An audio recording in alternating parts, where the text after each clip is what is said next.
You have to ask in Stockholm. You have to ask the spokesman of the Ministry of Foreign Affairs in Stockholm about the role that Sweden has been invited to play. No, this is not a European Union coup.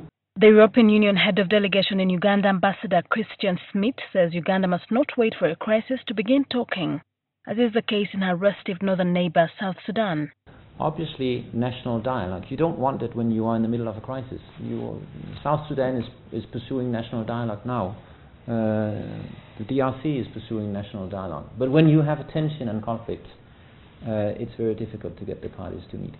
In Uganda, you have, by comparison, social peace and stability.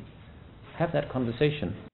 Addressing journalists during a breakfast meeting at his residence in Kololo, Kampala, Ambassador Schmidt and his Italian counterpart, Domenico Fonara, said the efforts to dialogue are a step in the right direction in enforcing democracy in the country.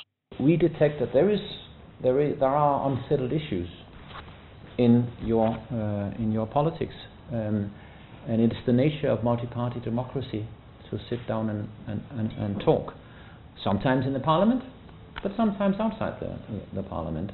But on Wednesday, government spokesperson Ofunopondo dismissed reports on the talks, describing it as comedy initiated by former FDC party's presidential candidate, Dr. Kizza Besigye.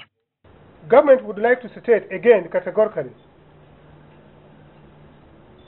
that neither the president nor government has approached Mr. Besigye or anyone else to solicit for dialogue over election results as Mr. Besigye has falsely claimed. But FDC officials insist that efforts to talk are in advanced stages.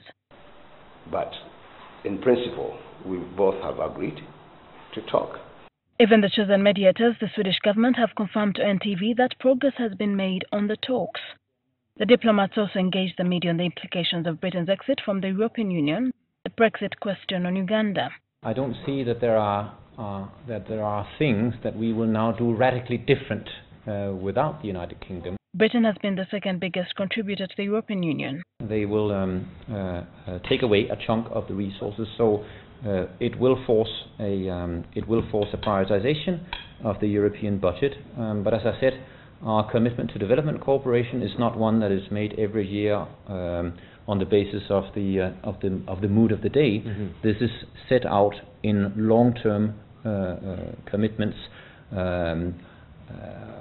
Thinking that the membership of the European Union was something that was untouchable, and unfortunately Brexit demonstrated that it's not untouchable, and that is the wake-up call that we I think our leaders have really picked up in terms of really feeling the need to re-engage in order to get back to the root values, get back in more direct touch with the citizens.